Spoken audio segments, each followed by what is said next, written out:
Bonjour à tous et bienvenue sur le tout premier podcast de Sous la toile.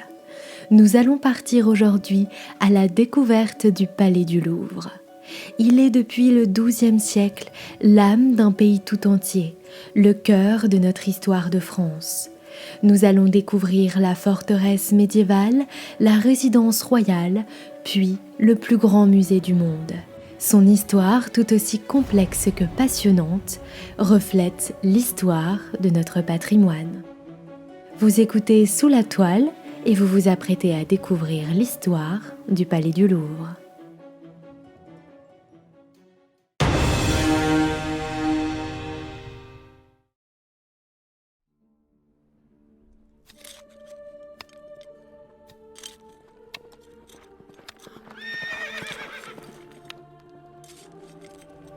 À l'aube du Moyen Âge, il y a plus de 1000 ans, nous partons à la rencontre d'un homme, un roi, Philippe Auguste, qui à la fin du XIIe siècle et à la veille de partir en croisade, entreprend des travaux de grande ampleur dans Paris. Le danger guette la ville. Les autorités royales prennent conscience d'une possible invasion anglaise venant de l'ouest de Paris. Le but est alors de créer un mur autour de la ville. Il faut fortifier Paris afin de protéger les habitants des Anglais installés en Normandie. Philippe Auguste fait donc ériger une forteresse simple, à l'emplacement même de la cour carrée.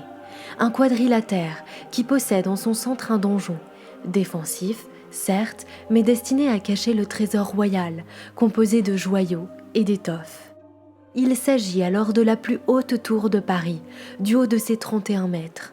Un véritable dispositif de défense en bord de Seine. Son autre fonction est d'enfermer les prisonniers. La forteresse du Louvre demeure sous Philippe Auguste une forteresse défensive et ne rivalise pas encore avec le palais de la Cité, actuelle résidence royale sur l'île de la Cité. Le palais royal, au cœur de la capitale, est peu à peu déserté par le roi et se voit, à la fin du XIIe siècle, submergé par les autorités royales. La fortification du Louvre, alors encore située aux extérieurs de la ville, possède de vastes espaces qui plaisent au roi, se sentant petit à petit à l'étroit dans le cœur d'une ville médiévale, alors insalubre et malodorante. Les constructions de Philippe Auguste ne sont malheureusement plus visibles aujourd'hui à l'extérieur du palais. Seule une partie de l'enceinte subsiste à l'intérieur, sous la cour carrée. Ces vestiges médiévaux ont été redécouverts sous le président Mitterrand dans les années 1980 lors du projet du Grand Louvre.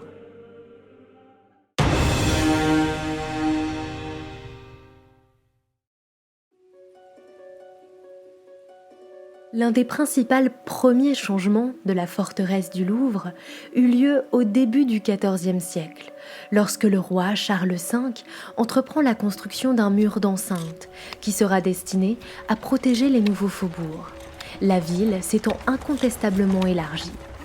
L'entreprise architecturale de Charles V change tout et fait du Louvre non plus une forteresse, mais une résidence royale intramuros.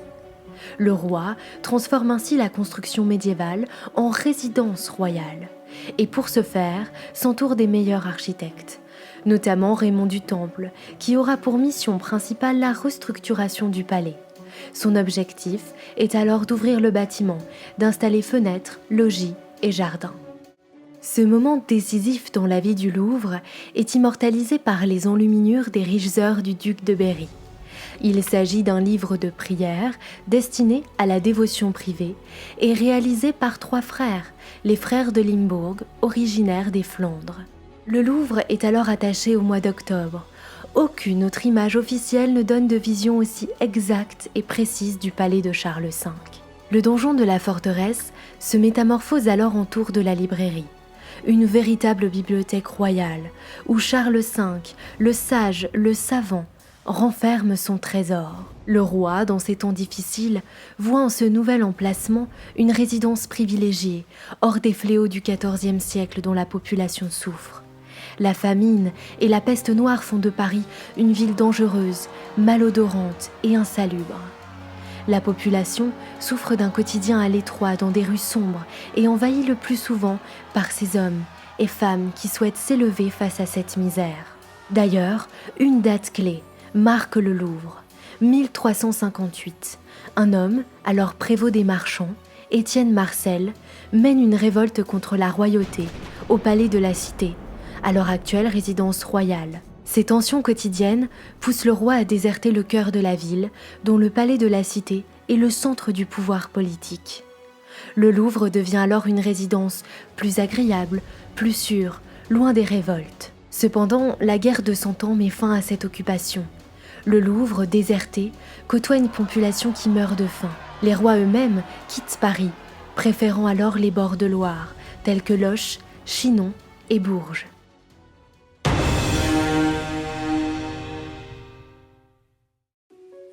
François Ier, d'ailleurs, a l'habitude de résider dans le Val-de-Loire et décide, en 1527, de redonner vie à la capitale suite à sa défaite de Pavie. Une prise de conscience s'effectue. Le roi souhaite faire revivre Paris. François Ier va alors être le premier à créer une rupture symbolique pour l'avenir du Louvre. Il abat le donjon et fait appel à Pierre Lescot, architecte, pour créer des pièces d'apparat et faire naître ce qui sera la première construction Renaissance d'Île-de-France. On parle alors de l'aile Lescot, encore visible aujourd'hui, et qui finalement crée un véritable élan architectural et une modernisation du bâtiment déjà existant. De grandes fenêtres régulièrement disposées, des bas-reliefs sculptés, qui seront au fur et à mesure des agrandissements de la cour carrée, dupliqués. Les architectes reprennent ainsi ce modèle, symbole de l'architecture à la française.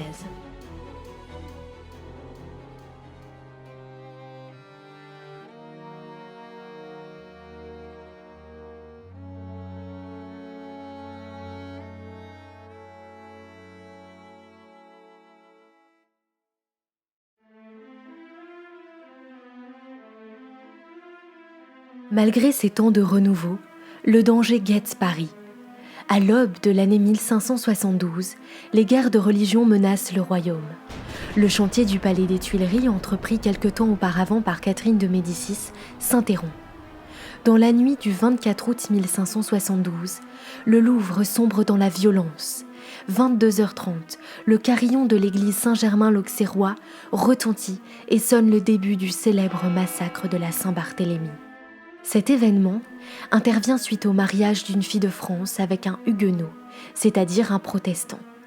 La fille de Catherine de Médicis, Marguerite de Valois, avec Henri de Navarre, protestant. Le 18 août 1572, huguenots et catholiques se rassemblent dans Paris, tous venus célébrer cette nouvelle union royale, alors décidée par leurs mères respectives, dans le but d'une future réconciliation. Ce mariage doit devenir le symbole de la réunion des deux peuples. Malgré cette intention de créer une nouvelle alliance, une tension règne. Il suffira de 3 jours afin que le premier drame survienne. L'amiral de Coligny vient d'être touché par 2 tirs d'arquebuse. Un attentat violent et inattendu. Malgré de nombreuses recherches, les commanditaires de cet incident restent encore inconnus. Quelques suspicions à l'égard de Catherine de Médicis virent le jour.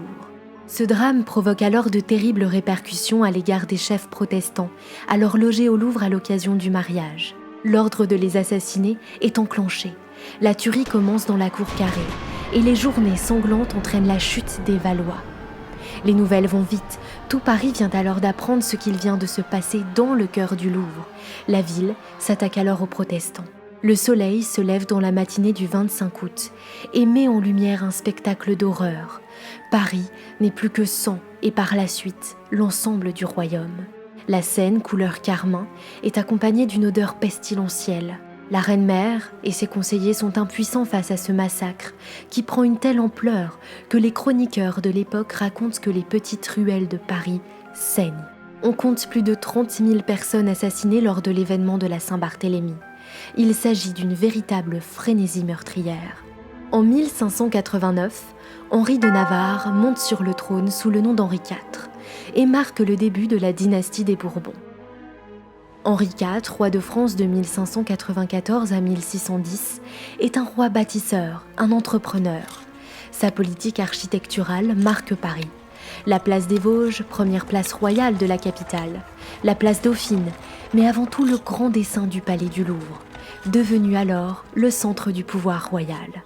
Sa volonté de relancer l'économie du pays s'effectue au travers de grands travaux. Henri IV, après 36 ans de guerre de religion, restaure la paix, les finances publiques, s'attelle à la construction d'une grande galerie de plus de 460 mètres de long, qui a alors pour objectif de réunir le vieux palais du Louvre au palais des Tuileries, alors érigé par Catherine de Médicis. La galerie longeant la Seine était appelée la galerie du bord de l'eau. Nommée la Grande Galerie du Louvre de nos jours, elle accueille les chefs-d'œuvre de la peinture italienne et conduit directement aux Noces de Cana, puis à la Joconde de Léonard de Vinci.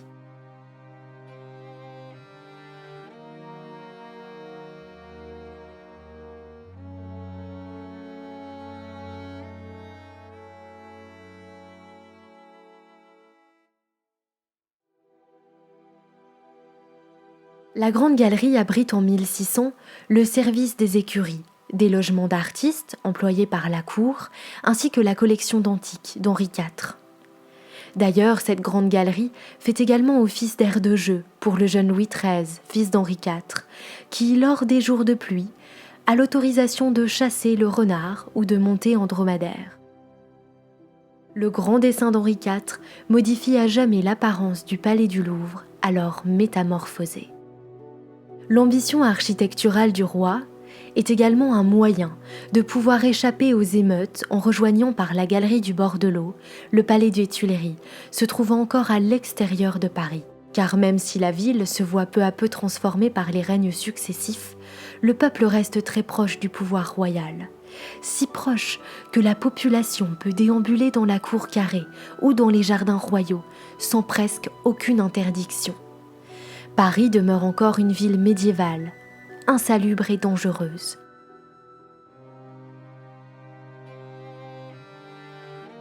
Henri IV vient d'ailleurs d'en subir les conséquences. Le 14 mai 1610, il meurt assassiné par un catholique fanatique nommé Ravaillac, à 2 pas du palais, rue de la Ferronnerie. Le carrosse royal, alors mélangé à la population, se trouve coincé derrière une charrette de foin. L'étroitesse des rues entraîne la disparition brutale du roi, qui, piégé dans son carrosse, est poignardé de 3 coups de couteau.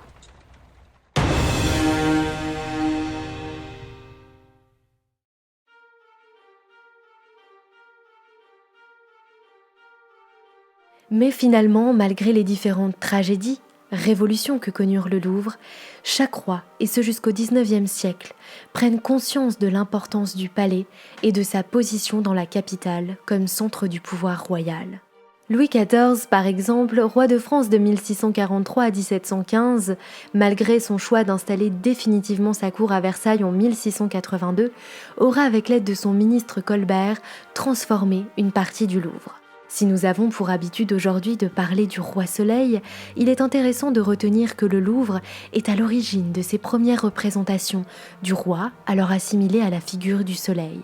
Cette association, liée à la thématique solaire, voit le jour dans la célèbre galerie d'Apollon, aux suites d'un terrible incendie en 1661 qui ravage l'ancienne galerie érigée sous Henri IV. Une nouvelle galerie est alors entreprise par Louis le Vau et Charles le Brun, et met en avant le roi Louis XIV directement assimilé à la figure du soleil. Mais notons tout de même que son départ pour Versailles ne s'effectue pas avant d'avoir prouvé aux autres nations que son royaume possède des visées supérieures, une politique culturelle et architecturale inégalable. La grande colonnade du Louvre en est un exemple fabuleux. Elle est l'une des grandes entreprises de Louis XIV, qui souhaitait faire de cet espace l'entrée principale du palais, mais également une frontière directe avec le peuple. Louis le Vau, Charles le Brun et Claude Perrault, frères de Charles Perrault, auteur des contes, font naître ensemble ce chef-d'œuvre du classicisme français, aux suites d'un concours organisé par le ministre du roi, Colbert. D'ailleurs, cet idéal de grandeur qui habite le roi le conduit directement à un changement radical. L'abandon du palais du Louvre, au profit de plus grands espaces, plus fastueux, à la hauteur de ses ambitions royales. En 1678, le roi annonce le transfert du gouvernement à Versailles. Il abandonne un Louvre alors toujours inachevé, Un palais qui va alors accueillir des académies des sciences, peinture et sculpture, et des écoles royales qui se succèdent et se côtoient dans une atmosphère désertée par le roi et sa cour, préférant les fastes de Versailles. La cour carrée se voit transformée par des attroupements d'ateliers, des cabarets ou encore des marchands ambulants, tel un retour à la vie animée du Moyen-Âge. Le Louvre vit une fois de plus une métamorphose. Les périodes de construction sont en réalité difficiles à définir. Malgré ce bâtiment parfaitement homogène, ce gigantesque corps en mouvement depuis plus de 1000 ans, seuls les monogrammes des rois peuvent nous éclairer et nous guider à retranscrire l'histoire du palais.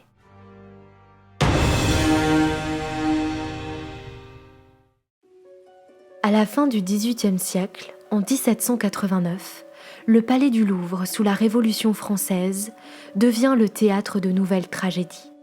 Le 10 août 1792, les sans-culottes attaquent le palais. Ils veulent la tête de Louis XVI. Plus d'1 millier de morts sont recensés. Cette révolution, à l'origine de l'abolition de la monarchie française, va finalement conduire à la date clé du 10 août 1793, c'est-à-dire la création du Muséum central des arts de la République, alors inauguré dans la Grande Galerie du Louvre. C'est finalement la première fois que le Palais des Rois de France est ouvert. Peintures, sculptures sont rassemblées. L'Europe entière s'empresse de venir admirer ces chefs-d'œuvre, devenus propriété de la nation. Dominique Vivant-Denon, premier directeur du Louvre, alors musée Napoléon, est le premier à faire naître l'idée d'un musée, avec une organisation scientifique de l'histoire de l'art, une approche selon une chronologie avec la mise en place d'écoles, c'est-à-dire les centres de production des peintures. L'ouverture du musée est un événement national. Pour la première fois, on y expose des tableaux de maîtres, provenant des collections royales ou des saisies révolutionnaires. En 1815, la chute de l'Empire entraîne une campagne de restitution des œuvres qui avaient été réquisitionnées lors des saisies révolutionnaires. Cette idée du musée idéal comme instrument du savoir pour les citoyens n'aura duré qu'un temps. Il faudra attendre les années 1830 pour que le musée reprenne conscience de ses principaux enjeux de transmission des connaissances. L'arrivée de Champollion et des premières fouilles archéologiques en Égypte permettent au musée de s'agrandir et de faire naître peu à peu l'idée du grand musée.